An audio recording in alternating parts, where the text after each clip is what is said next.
Welcome back to another episode of Not So Wide Divide. We are happy to have another guest with us this week, Mr. Rocky Johnson, aka 3 Mil Rod. Welcome, man. Welcome. Thank you so much for doing this. We are so excited. We've been talking about it for the last, 4 or 5 days. We've been in our little group text message and not know who you are. So I want to give you a quick bio, quick intro. Tell us a little bit about yourself. Well, the introduction is Rocky Johnson. That's what you know me as. But the world might know me better as 3 Mil Rod. I'm a recording artist. I'm on all digital streaming platforms. I'm venturing out into entrepreneurship, trying to become a businessman, husband, father of 3. And I'm just a young black man trying to make it, man.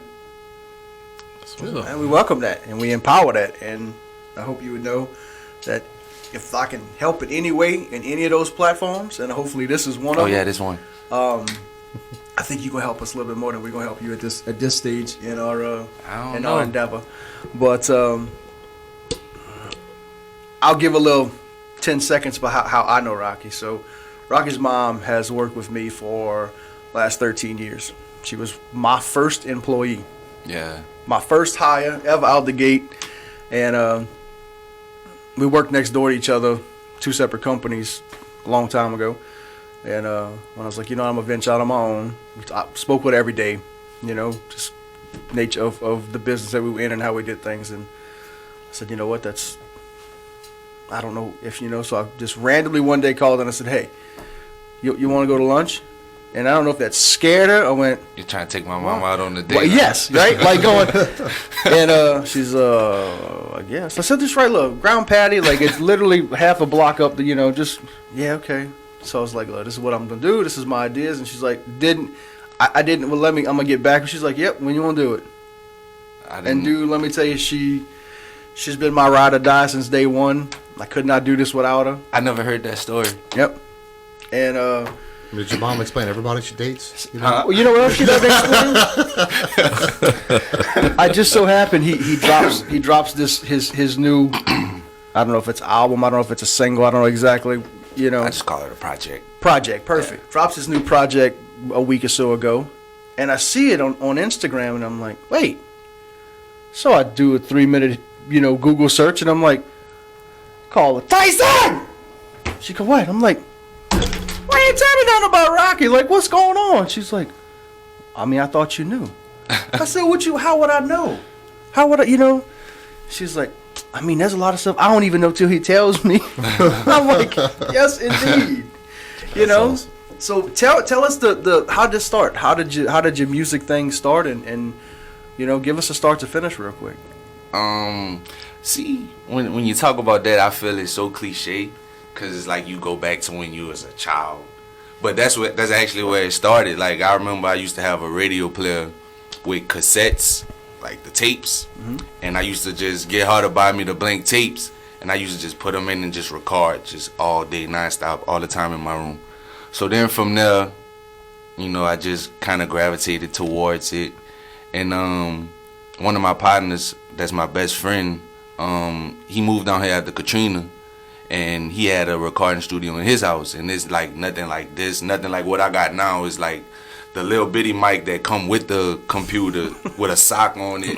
But I never seen that before, like so. Right. And he got big time. Yeah, so I'm excited. So he got the recording program and everything, and from there, that was like 5th grade, and just up until now, like that's just where it actually started at.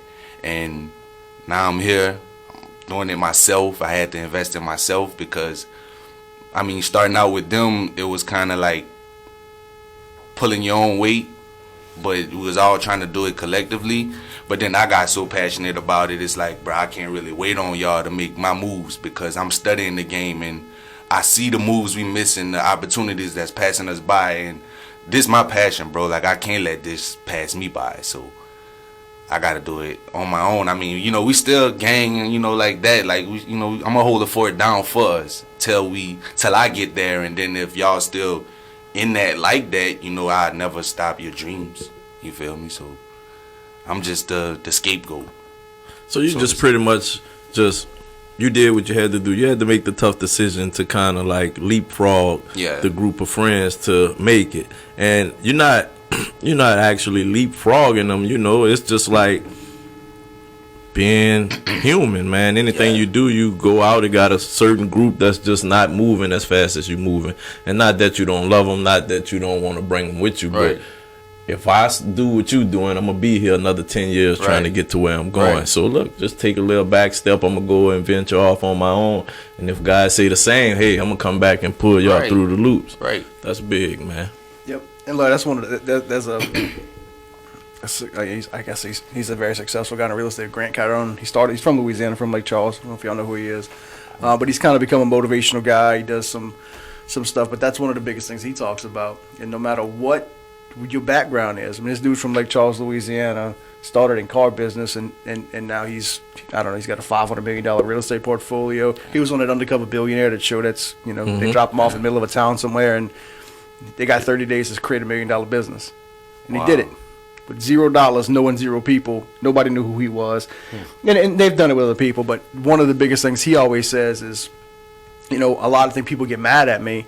He said, when I had to leave Lake Charles, because I had to leave the people that I loved the most because they wouldn't support me. Right. I still loved them, but our conversations got cut real short. We only Right. talked about certain things. Right. Because when you tell me, well, what you doing now? How's your work? It's not something I can talk to you about, because you could be like, oh, you shouldn't do that, or you should do. Right. He's like, that's the toughest thing in all his conferences, and that's the number one thing he preaches, is that if you want that success and you want that drive and you want something different than the path you're on, there's some tough things that you're going to have to decide. Yeah. And most of them is you're going to have to not necessarily cut ties with that family or cut ties with your friends or whoever it is, but you're going to have to distance those Right. conversations. You're going to have to distance those relationships, because it's sad, but unfortunately, man, there's so many loved ones that hold you down, that Right. don't support you. But and we got to look at that different too, because of the simple fact that depending if they before us, after us, or actually growing up in the same time as us,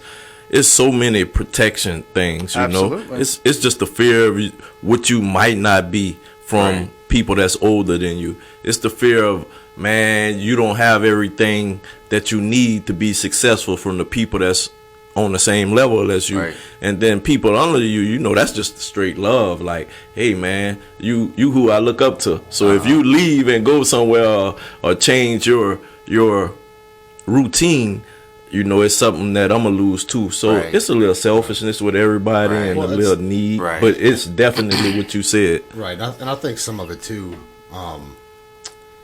just trying to save your loved ones from that hurt of failure, right? Where it's not necessarily trying to hold you back or stop you from pursuing your dreams, just, But it does. I know that's the outcome. But that's not what. But That's, that's not not the their intent. intention. I get The it. intent Right. is to protect and to stop you from taking that leap, because once you take that leap, you might fall, and if you fail, it's going to hurt, and I'm trying to save you from that hurt, and so I don't think it's a malicious thing. I agree 100%. But the saying is, if you love someone, let them go. So if you do love me, then let me go do that. Yep. Right. You feel me? And if it's true But love, that's a it'll come saying. back. Yeah. But that's a saying. But I tell you, it's It's the truth too, though. it's the truth. I mean, Because- sometimes it is, but it depends on how that person hold on to you. Like, you're not gonna tell your daughter or your son, if they love you, let you go, you're gonna come back, right? I mean, I would talk to them and try to create that understanding. I understand. That's a big word. I And understand. that's what a lot of people don't have when it comes to that, the understanding. Right, but is it a feeling or is it a word? Understanding? No. So we got here for the word love. Though. Uh-huh. If you love me, you'll let me go. Right. Is it a feeling or is it a word? A lot of things we do is easier for us to say, but it's Right. hard for us to actually put in action. So the understanding That's to deep. what you were saying earlier, it comes from different verses, you Right. know? You Right. just can't take it for face value. Right. Yeah, but in this instance, I mean, you're talking about unconditional love, right? You're talking about your kids. If you truly love your kids and you've done the right things, in the aspect that he's talking about, if you love them, you got to let that fly, you know? Yeah. The mama pushes the baby bird out the nest. Right. And Right. it's a hard truth, but bro, it's the truth. Let that baby stay in the nest the whole time. Guess what's going to happen? It ain't Ain't going to gonna be have a good. successful life. You Yeah, know? I'm just trying to tell mine that we're that safety net, Right. and Yeah, you Go out see, and try. If you fail, we here. It's a different. I mean, like you say, it's gonna come from different aspects. You know, like we say, some of us come from 2-parent homes, some of us come from 1-parent homes. It's just different views of life, and it's a melting pot. So, I mean, That's it. but it is a state of mind too, right? Because regardless of your background, at some point, as a grown person, right, male, female, black or white, at when you're ready to make them steps, or you're ready to make changes in your life, yeah, it's your it has to come down to where you at and what you willing to do to get your goal. Right. Especially in success.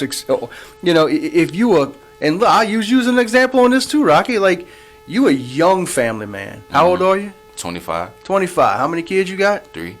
I promise you, 3 years ago, somebody said, Rocky, slow down.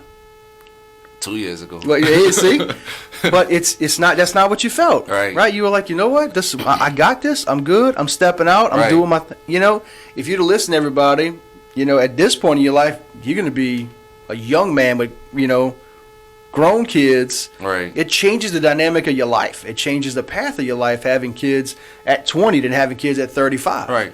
Right. So I mean, that's one of them things. It's like if you're constantly worried about, and I'm not saying don't create a safety net for your kids, because by all means, that's the point of you as an adult, you know, busting your behind to have, you know, layers of success, to have layers of things, to do that for your kids. And I know, like I said, Rocky's mom and dad personally, and they've created more safety nets for Rocky, and you know, Sometimes the safety net too big. yeah, it's tight, boy. Yeah. That's like right on your feet, and it allows you to have that comfort in that safety, but it also, like, sometimes it can hinder people Yeah. to have that safety net too tight and be like, hey man, like, let me go, Right. let that umbilical cord Right. stretch a little further. But see, that's where it come into play. Like he said, different households, the 2-parent household. By me having my dad is like, he more lenient, so he's more understanding of a man, like what you got to do in your life. So that kind of helped me. Like, he could talk to her. Like, I really don't tell her a lot about it, because I take heed to her wisdom, but sometimes it's like, Ma, you don't even know nothing about my business. So what I would tell you that I'm about to do, all the plans I have to make, you don't understand it, so you just gonna speak from your perspective. But as far as my dad, he don't know as much as about my business either, but he know what it's like to be a man. So it'll be, you know, just let him go. You know, let him do his thing. right. You feel me? We raised him right. We did well with him. I mean, look at him. That's true. And look, that's I've me and my wife had this conversation all the time. I said my whole thing is I don't want to teach my kids what to think. I want to teach my kids how to think. Yeah. You know, and I think your mom and dad have done a tremendous job with you in that aspect. Oh, yeah, I commend him for that. Even when, I mean, I remember one time I walked in Target, and again, this, you know, this person's part, his mom was a part of my life every day. You know, there's not a Right. single day, even most weekends, we email and texting back and forth, you know. And I walk in Rouse's and hey, Mr. J.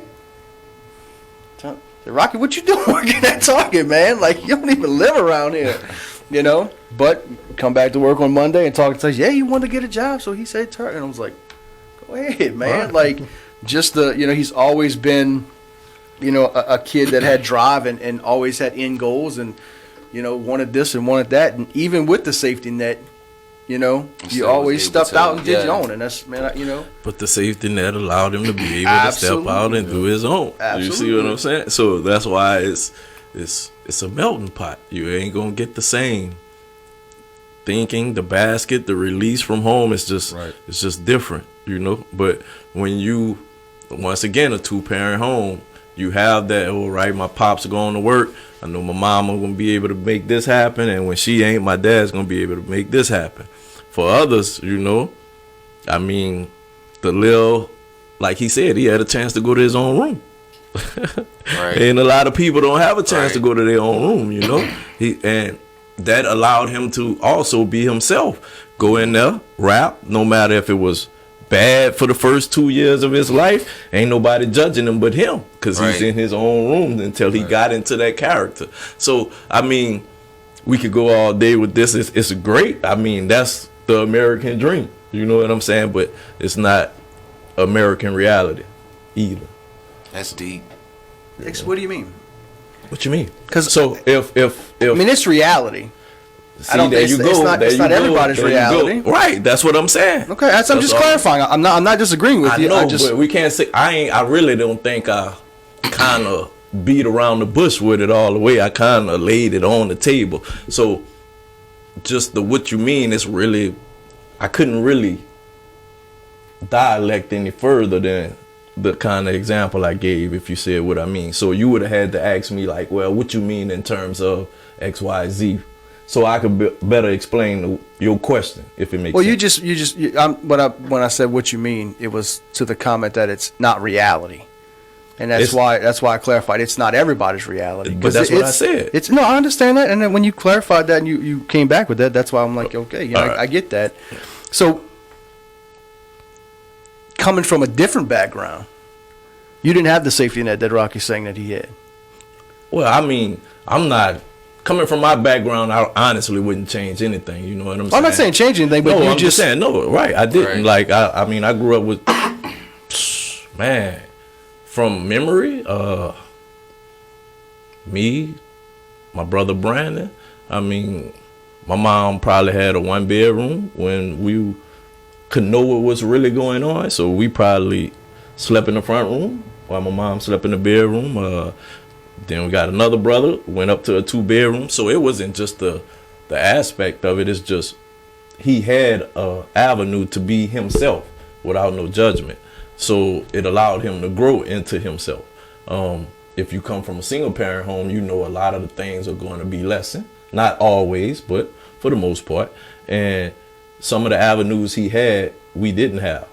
So that's what I was saying. Like, it's nothing. We all released from the nest early. Like, we get released from that nest early because my mom's going to work, and guess who's watching us? Financially, Us. yeah, exactly. You know what I'm saying? So the net is going to be the net. And at the same time, my mama never let go the net because it's her, and she got 6 boys, and she don't know where we at all the time.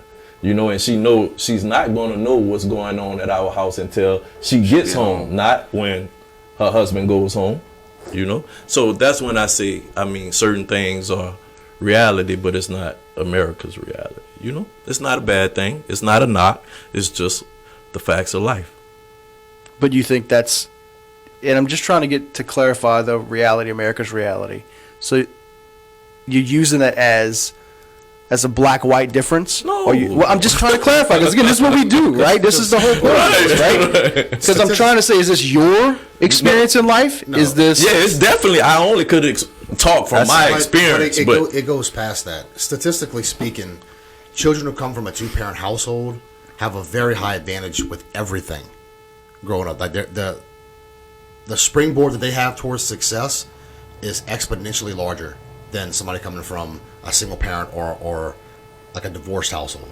I just think those is. numbers are going to drastically change in the next 5 years when you look at yeah, it. but we're not talking about and they future. might- And no, but what I'm They saying, the might. statistics he's going off of is from the 60s, 70s, 80s, 90s, right? Mm-hmm. When No, those, I mean, it's up to now. Like it it is.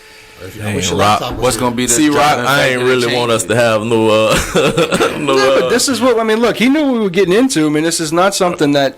And the reason I It's say supposed that to be about Rocky, and we didn't already. we gonna This get about back. me This too. is about Rocky. It's about his background, what he brings differently to this platform than what we got. You know, but it's you numbers are skewed in the fact that when they're looking at single parent households, and the reason I say that is that I'm going to use us in this room right here. Right, you've been married, living in the household, raising Right. your kids. Right. But Let me finish. All right. Let me finish. Rocky's parents have been together for Lord knows how long, never married, right? You in the same situation. I was in the same situation for a long time. And that's what numbers don't say. So when people say that, and that's why I'm saying it's going to change, the definitions of things are going to change, because what you look at on how people perceive those numbers, that, well, this is what it means. And it's like, no, that's bullshit. But it's not, because the thing is there's a difference with being the rule and being the exception to the rule, right? You know, It's a 50-50 split. There's no exception to the rule when it's not. But it's not. Like, statistically speaking, it's not a 50-50 split. It's not. Like I shouldn't be, according statistically, I shouldn't be where I am today. Neither should you. You know, I mean, it just Tori, none of us should. Okay, so if But none of all us it's- should be, and there's 5 of us in this room, statistics are fucked. I mean, Well, right. It's only 4 of us for one, so Yeah, well, that's what- definitely messing up the statistics. You know what I mean? So, but you know what I'm saying? Like that makes, if you're gonna use that and then use us as an example, then this is a rare anomaly that But- you're gonna but get 4 lottery that's winners not- in the room at the same that's time not randomly. necessarily true, because when you start talking about the human element, I mean, you have to put the whole thing together. That the old saying, "Birds of a feather flock together." People who grow up in certain ways and have certain trials and tribulations through their life, they tend to gravitate towards each other. It's humanality. But that's a word too. That's a word too. I like we put so just my opinion, my perspective of it. We put a lot into sayings. You know what I'm saying? Like people say birds of a feather flock together. It's not always the feather. You know what I'm saying? It might be the actual comfort you get from a certain person. You know what I'm saying? Like, believe it or not, we all got people that just give us the right amount of energy from that person. No doubt. You know what I'm saying? It's not a full-time energy. I think that, so. It's not that's a great thing about sayings is how you interpret them. Right. Right. Bird of Yeah. a feather doesn't. I don't take that as birds of the same color. Can I finish, man? You can, but I'm just trying to I'm about to say. I that's mean, contradicting because they say opposites attract. See? but opposites as far as. Again, it's how you interpret that. Right. So Right, it's the yin and the yang. So right? if you cut me Okay. off, I never can make it to my point, Make and it to then your we point. off to another Convo. person. Right. I gotta keep my boss man in line, man. He does that a lot, you know. I know I've been gone for a while, and you probably been killing it, but I'm back. All right. I'm just playing, man. Go ahead. Go finish your saying. He probably done lost. I don't want to I get didn't. off on So- because again, I mean, do it again. my biggest thing is I'm tying in what he's saying is that words, right? Words are important. That's how these podcasts first started, right? Right. Yeah, is yeah. by what words mean, and there are specific definitions on some words, and other things are made for how you interpret them. Right. Everything You know? is pretty much how you interpret it. You know, pretty much everything. Like it got some things that just stand up straight definition. You can't get around it. Yeah. But 96% of it is how we interpret it. You know. I But think that's a process of evolution. Like eventually, you were saying, like eventually, the terms, the definition gonna change for certain terms. yeah. But all in all, man, like that, having the parents that you had, you know, to allow you to be yourself is a great thing. And also not having